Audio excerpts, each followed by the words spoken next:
The clock on Olivia Bennett's dashboard showed 2:17 p.m. as she pulled into her driveway, 2 days earlier than expected. Her boss had cut the aerospace conference short after securing their new contract, allowing the team to return home early.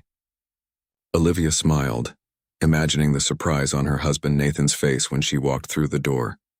After 5 years of marriage, she still loved surprising him. She noticed an unfamiliar blue sedan parked across the street, but thought nothing of it. Their suburban neighborhood often had visitors, and she was too excited about her early return to care. The conference had gone well. Her presentation on the new fuel system design had impressed the military contractors. A promotion seemed likely. Olivia grabbed her suitcase from the trunk and approached her front door quietly. She wanted to surprise Nathan, who should be working from home today. She inserted her key slowly, turning it without making a sound, and gently pushed the door open. Voices drifted from the kitchen, Nathan's deep tone and a woman's laugh.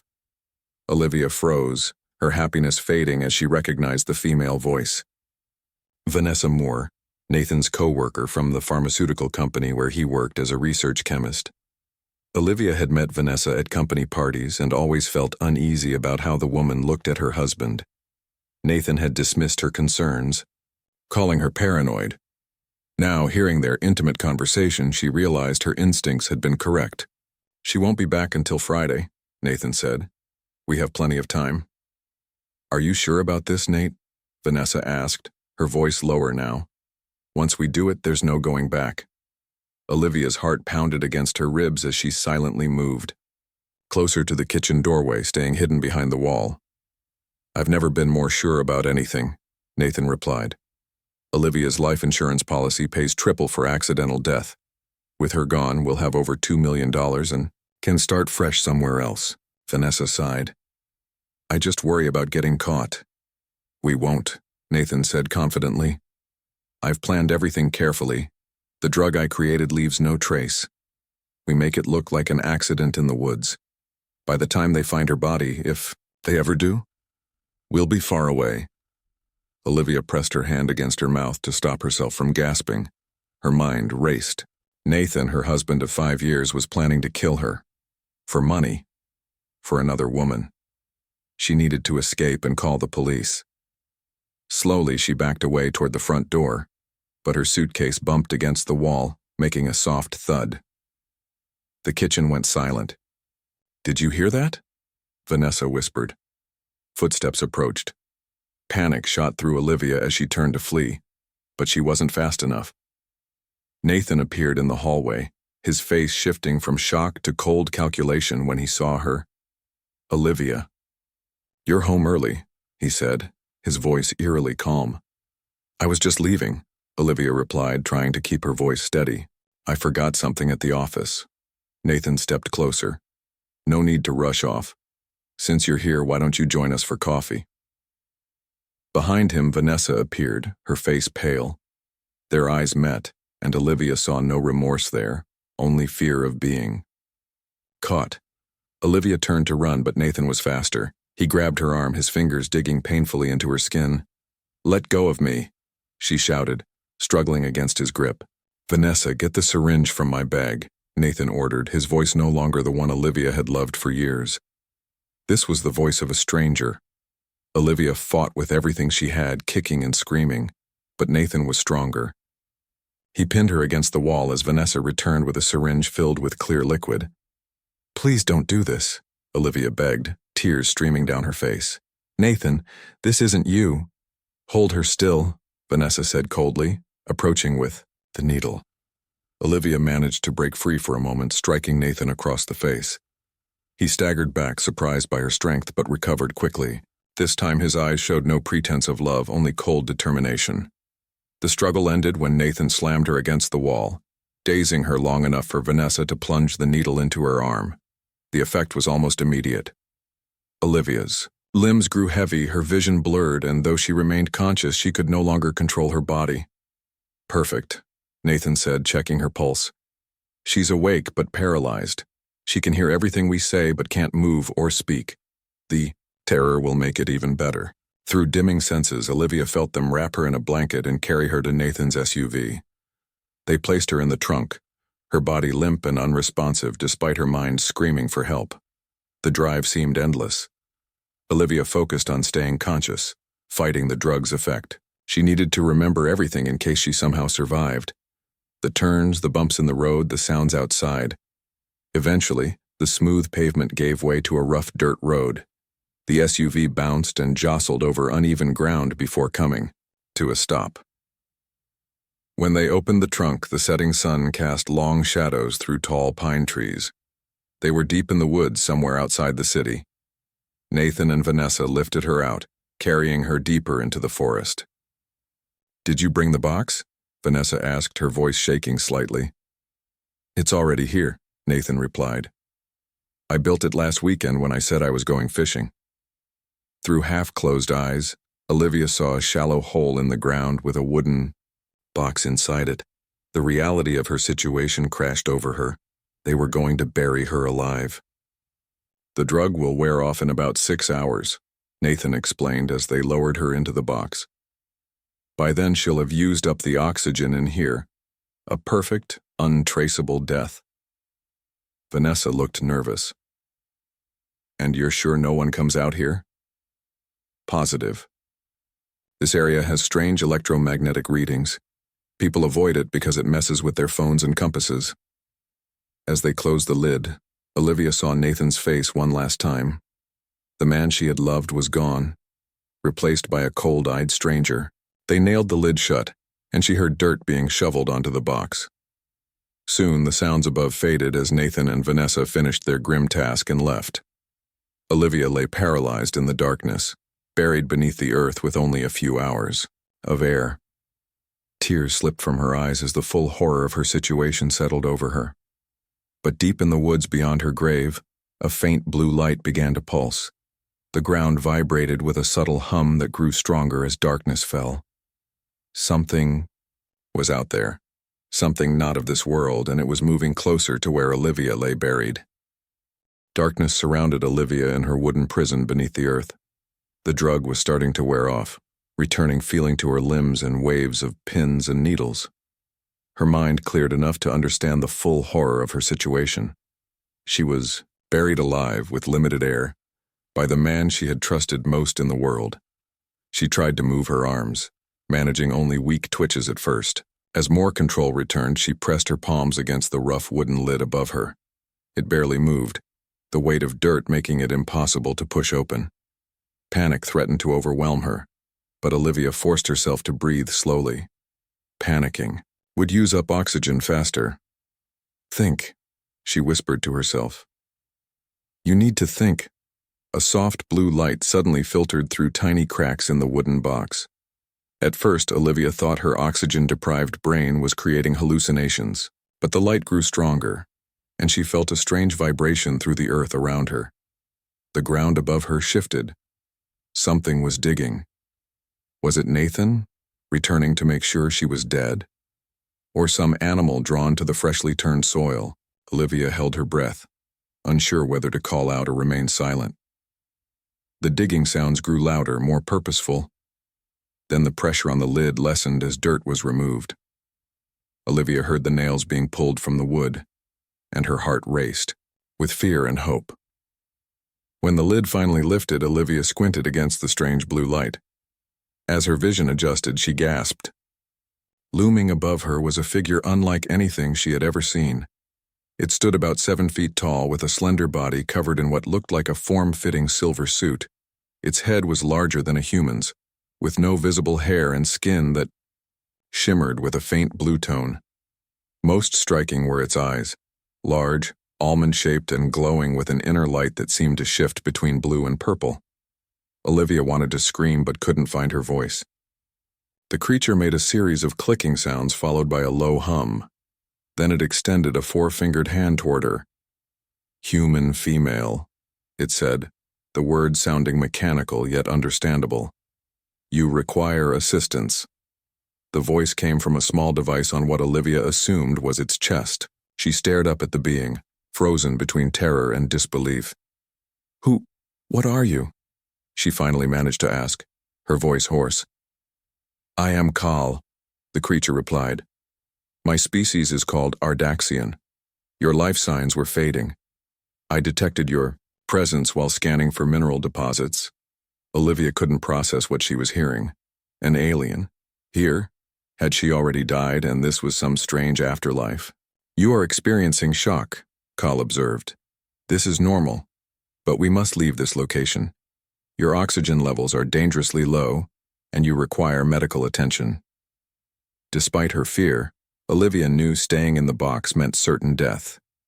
With trembling hands, she reached up and took Kal's offered hand. His touch was warm, the skin smooth like polished stone. With surprising gentleness, the alien lifted her from the grave. Olivia's legs buckled as soon as her feet touched the ground, the drug still affecting her coordination. Without hesitation, Kal picked her up as easily as if she were a child. I will take you to my ship, he said. It is nearby and contains medical equipment that can help you recover. As Kal carried her through the dark woods, Olivia saw strange blue lights pulsing among the trees. The forest seemed transformed, almost magical, with glowing patterns dancing across the leaves and ground. Those are scanner beams, Kal explained, noticing her gaze. They map the area and analyze the environment. Why are you here? Olivia asked, her mind finally beginning to work again despite the impossible situation. My scout ship suffered damage while passing through your solar system, Kal said. I needed to land for repairs.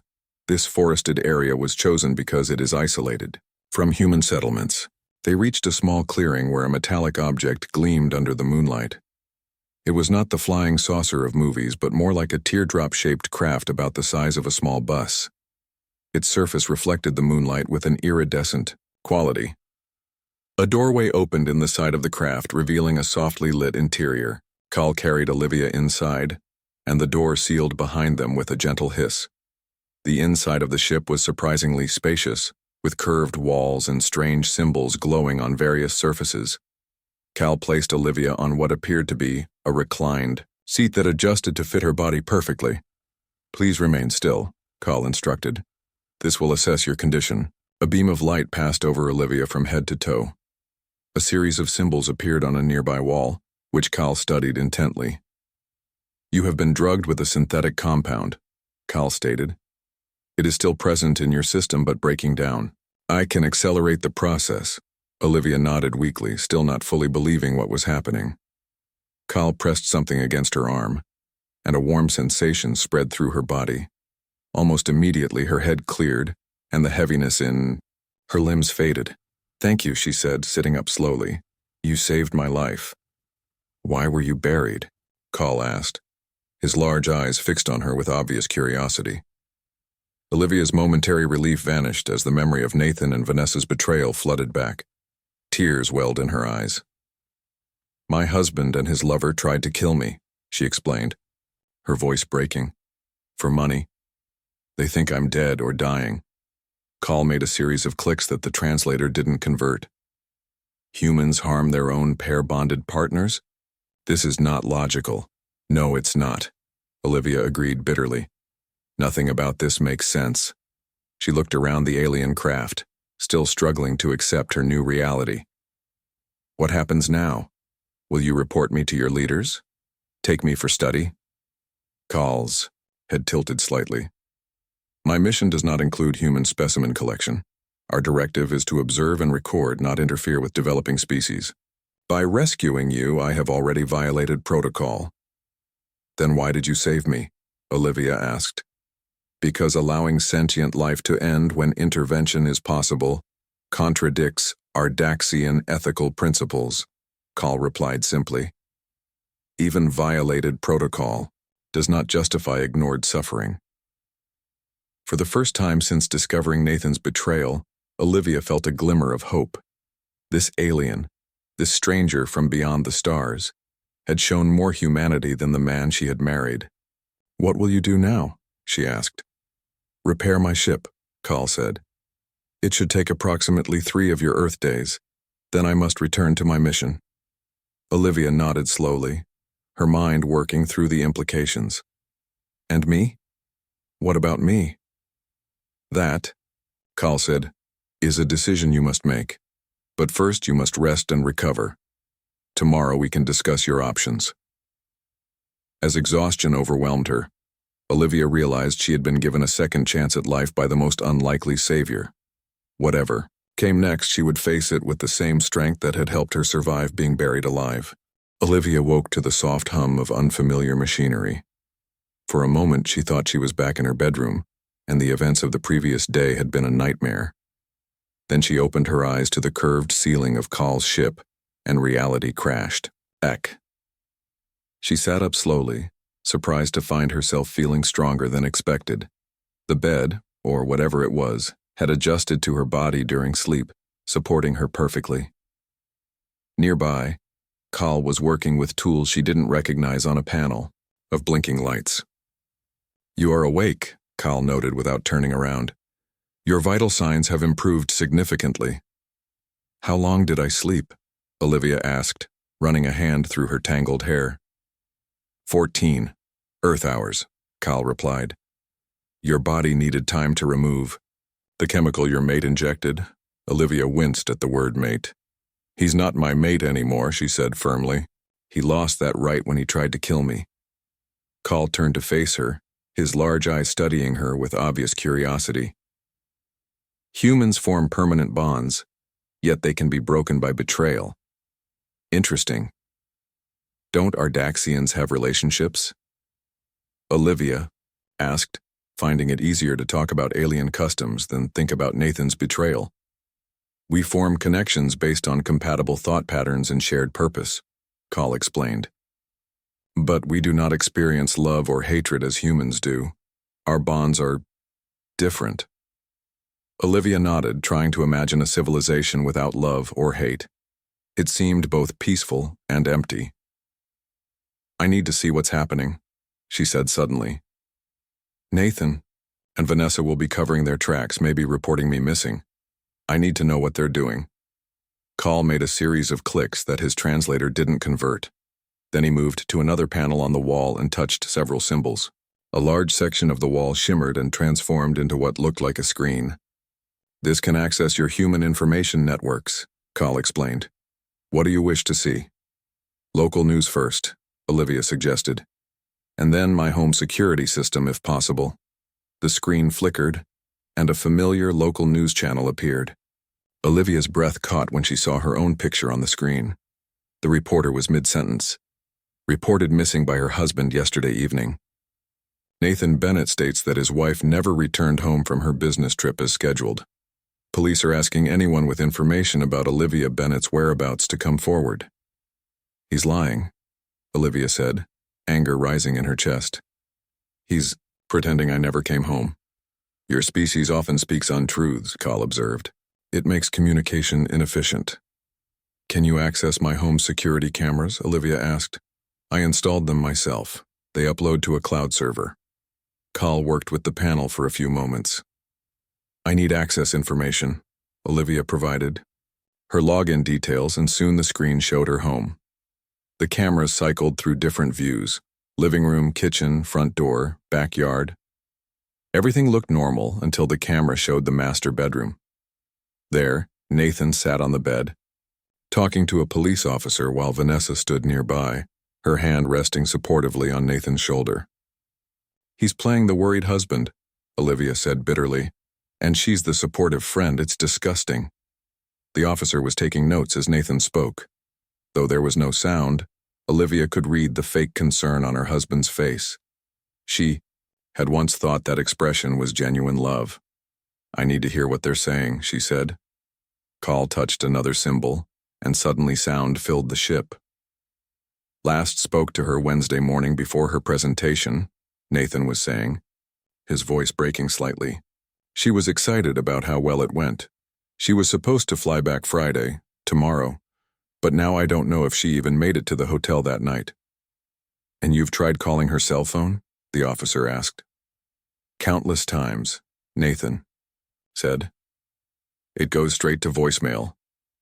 "Mr. Bennett," the officer said, "in cases like this we have to ask, was there any trouble in your marriage? Any reason she might have wanted to disappear?" Nathan looked appropriately shocked at the suggestion. Absolutely not, we were happy, ask anyone. Vanessa nodded supportively. They were the perfect couple, everyone at work knows that. Olivia felt sick watching their performance. They've thought of everything, she whispered. They're making it look like I disappeared on my business trip. Carl watched the screen with his head tilted. Your mate is skilled at deception. Too skilled, Olivia agreed.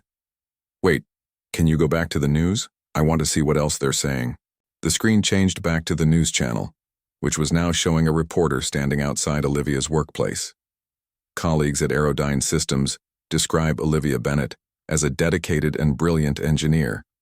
According to company records, she attended all scheduled meetings at the Denver conference and checked out of her hotel yesterday morning. Her rental car was returned to the airport, but there is no record of her boarding her scheduled flight. Police are reviewing security footage from the airport and surrounding areas. They planted a false trail, Olivia realized. Nathan must have used my credit card somehow, maybe accessed my email to cancel my flight. They made it look like I disappeared in Denver. Call made more clicking sounds. Your species put significant effort into deception. Not all humans, Olivia defended, then sighed. But yes, some do. She paced the small space of the ship, her mind racing. I need to expose them, but if I just show up alive, they might try again. And who would believe me if I said my husband tried to bury me alive? It would be my word against theirs. You need evidence, Carl stated simply. Olivia stopped pacing. Yes, evidence. And you have technology that could help, don't you? Carl hesitated, his large eyes blinking slowly. My directive prohibits sharing advanced technology with developing species. You already broke your directive by saving me, Olivia pointed out. And I'm not asking you to give me technology to keep. Just help me record them confessing to what they did. Carl was silent for a long moment, considering. There may be a way, he finally said. My ship contains surveillance devices small enough to avoid human detection. They could record audio and visual information. Could you plant them in my house? Olivia asked, hope rising. Yes, Carl replied. The devices can move independently and find optimal recording positions. Perfect, Olivia said, a plan forming in her mind. We put them in the house, wait for Nathan and Vanessa to talk about what they did. They will, criminals always revisit their crimes. And once we have the evidence, I take it to the police. And what will you do until then? Carl asked. Where? Will you stay? The question brought Olivia up short. She had nowhere to go. Her friends would report her to Nathan if she contacted them. She couldn't use her credit cards or phone without giving away that she was alive. I guess I'll stay here, she said quietly. If that's okay with you? Carl's expression was unreadable, but he nodded. You may remain while I complete repairs. It will take approximately 2 more Earth days. Thank you, Olivia said, feeling a strange mix of gratitude and uncertainty. For everything. I have a question, Carl said after a moment.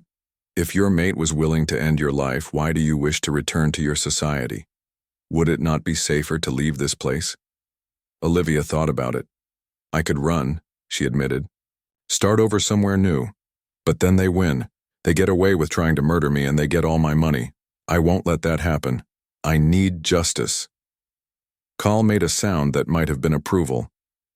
Justice is an important concept to my people as well. Very well. We will place the surveillance devices tonight when darkness provides cover. For the first time since her world collapsed, Olivia felt a spark of real hope.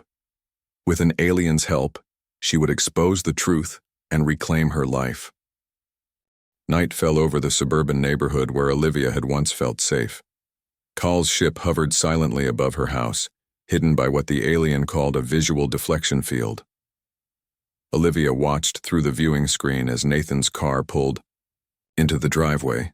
Vanessa's blue sedan followed close behind. They're both there, Olivia said, her hands clenched into fists. This is perfect. Carl stood beside her, holding a small container of what looked like metallic marbles. These surveillance devices will enter through air vents and position themselves in optimal recording locations, he explained. They will capture all communications within the dwelling. How do they work? Olivia asked, her engineer's mind curious. Despite the circumstances, they use focused sound wave collection and light pattern recording, Call said. Similar to your cameras and microphones, but far more advanced. They can filter background noise and enhance relevant conversations. Olivia nodded, impressed. And they can't be detected? Not by human technology, Call assured her. They will appear as dust particles if seen. They watched as Nathan and Vanessa entered the house. Once the front door closed, Cal pressed a symbol on his control panel. The tiny metallic spheres floated out of their container and disappeared through a small opening in the ship's floor. On the screen, Olivia could see the devices moving like tiny insects toward her house. They slipped through vents and tiny gaps around windows, spreading throughout the rooms inside. Now we wait, Cal said. The screen split into multiple views as the devices positioned themselves. Olivia could see her kitchen, living room, bedroom, and home office simultaneously. Nathan and Vanessa were in the kitchen opening bottles of wine. Turn up the sound, Olivia requested. Going better than expected, Nathan was saying as he handed Vanessa a glass. The police are focusing on Denver just like we planned. What about her car? Vanessa asked, taking a nervous sip. Won't they find it eventually? Nathan shook his head. I left it in the airport's long-term parking lot. By the time they find it, any evidence will be useless. And the gravesite? Vanessa pressed. Should we check it? Make sure there's nothing connecting us to it? Olivia leaned forward, holding her breath. This was exactly what they needed. Nathan frowned. We should probably go back tomorrow night. Make sure everything looks natural. The area is remote, but better safe than sorry. I still can't believe we did it, Vanessa said, her voice dropping lower. We actually buried her alive. Nathan smiled coldly. And now she's gone, and soon we'll have everything. Her life insurance, this house, her savings, all of it. When can we claim the insurance? Vanessa asked. We need to wait, Nathan explained. People need to believe I'm the grieving husband. In a few weeks, I'll push the police to declare her dead due to special circumstances. My lawyer says we can expedite things. Olivia felt sick listening to them discuss her death so casually. They're monsters, she whispered. Call made a series of clicking sounds. Your mate shows concerning behavior patterns. Are many humans like this? No, Olivia said firmly. Most people are good. These two are broken somehow. On the screen, Nathan and Vanessa moved to the living room with their wine. Nathan pulled out a folder filled with papers. I accessed her accounts this morning, he said proudly. Changed all the passwords. When they declare her dead, transferring everything will be simple. What about her work? Vanessa asked. Won't her company want access to her projects and research? Nathan smiled. Already taken care of. I told them she kept backup files at home. I'll give them empty drives, say they must have been corrupted. You think of everything, Vanessa said admiringly. I'm a careful man, Nathan replied. That's why we'll succeed where others fail. The conversation continued as they discussed their future plans, where they would live, how they would spend the money. Every word was being recorded by Call's devices, building an undeniable case against them. This is damning evidence, Olivia said grimly. But we need more. We need them to talk specifically about what they did to me. The devices will remain in place, Call said. They will record continuously.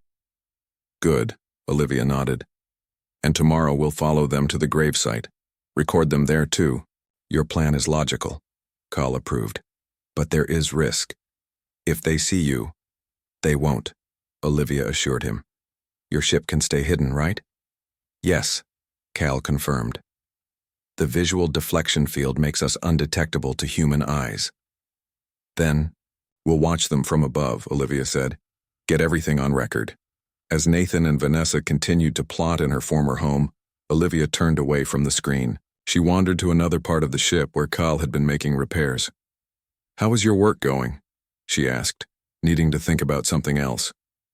Progress is satisfactory, Cal replied, showing her a panel of complex circuits.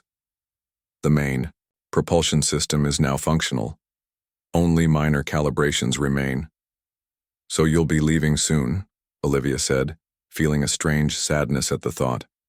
Once the evidence is collected, Cal confirmed, my mission must continue. Olivia nodded, understanding but disappointed. I'll miss you, she admitted. You saved my life. You're helping me get justice. I don't know how to thank you. Cal's large eyes studied her. No thanks are required. I have learned much from this interaction. Your resilience is impressive. What? Will you tell your people about breaking your non-interference rules? Olivia asked. I will report that intervention was necessary to prevent harm, Cal said. It is a principle my species values highly. Will you be punished? Possibly, Cal admitted, but it was the correct action. Their conversation was interrupted by raised voices from the screen. Nathan and Vanessa were arguing. You're being paranoid, Nathan snapped. No one will find her body. We buried her deep in those woods where no one goes. But what if someone was hiking and saw us? Vanessa insisted. We should check the grave, make sure it looks undisturbed, then never go back there again. Fine, Nathan agreed irritably. Tomorrow night we'll go back one last time. Make sure everything is perfect. Then we never mention that place again. Agreed? Agreed, Vanessa said. Olivia turned to Cal with determination in her eyes. Tomorrow we get the final evidence we need. Then I can go to the police. And after that? Cal asked. Olivia hadn't thought that far ahead. Her focus had been entirely on exposing Nathan and Vanessa. I'll rebuild my life, she said finally. Start over somehow. What she didn't say was that she didn't know if she could ever trust anyone again. Except, strangely, the alien standing beside her.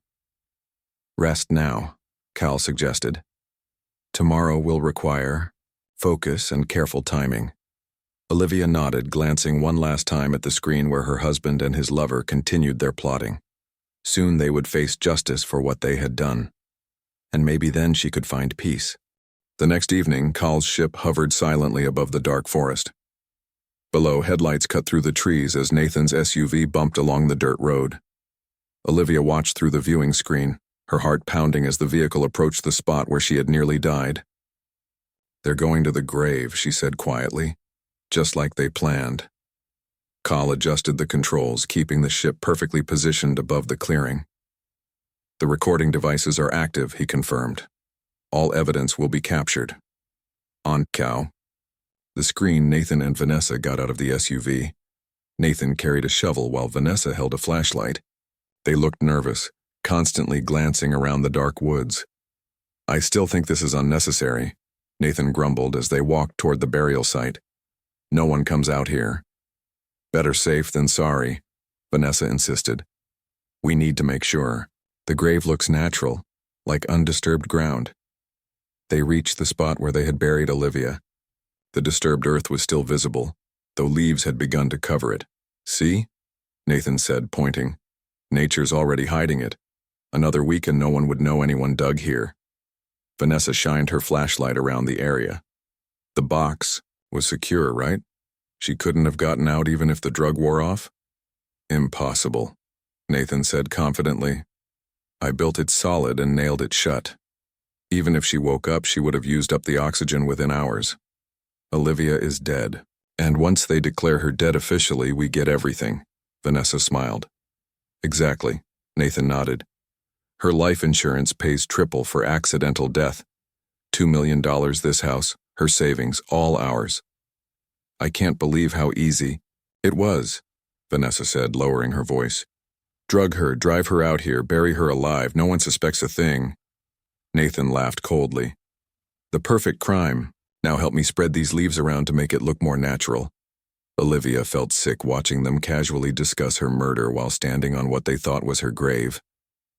She turned to Cal. We have everything we need now. They've confessed to the whole thing.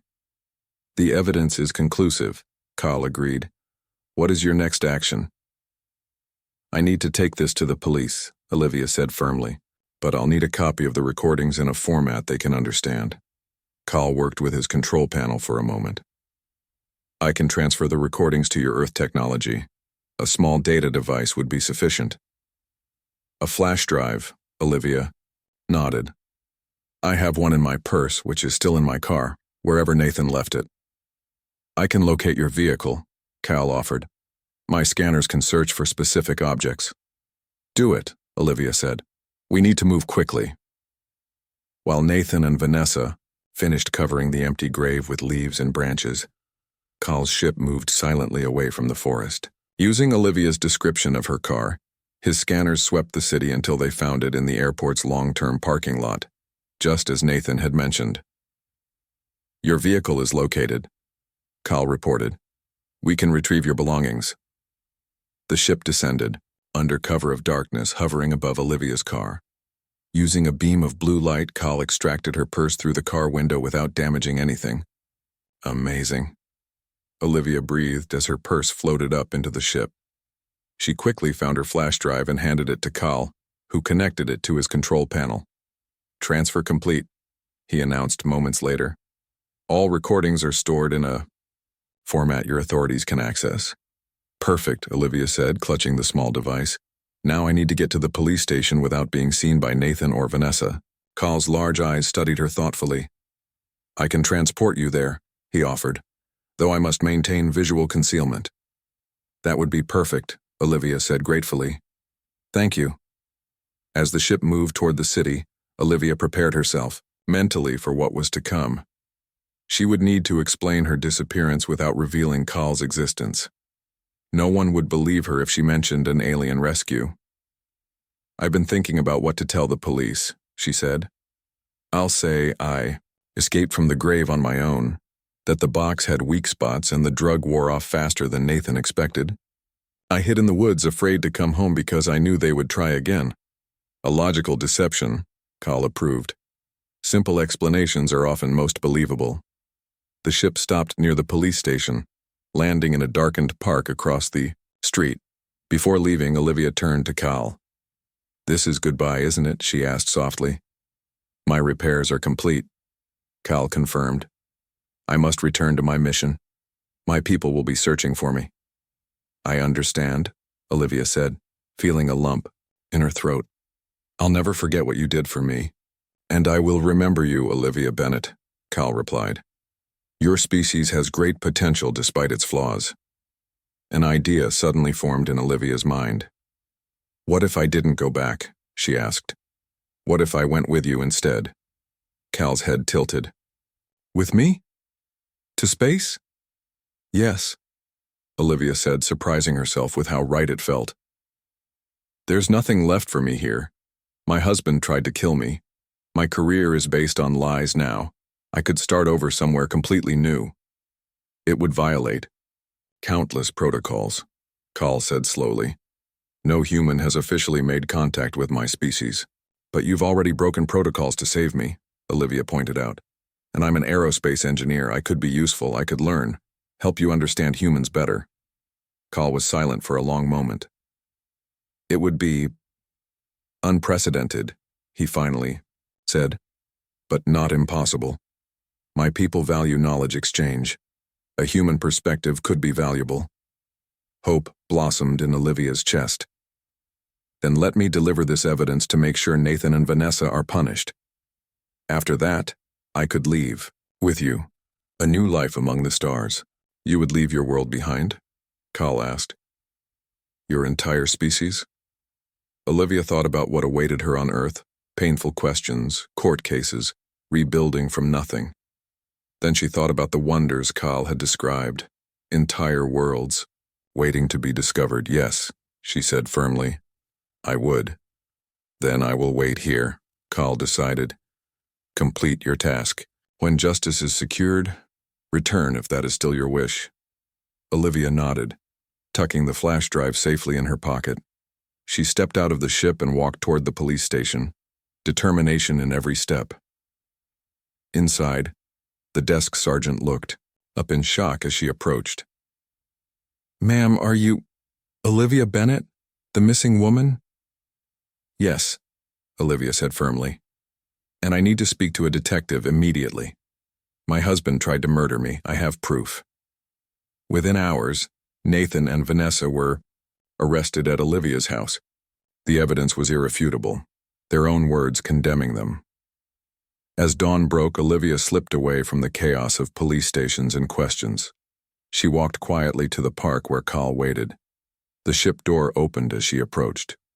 Carl stood in the entrance, a silhouette against the soft blue light inside. "You returned," he noted. "I did," Olivia smiled. "Justice is done. Now I'm ready for a new beginning." As the ship rose silently into the early morning sky, Olivia looked down at the shrinking city below. The world that had nearly become her grave was now just one small point of light among countless others. Ahead lay the stars, and a stranger who had changed everything.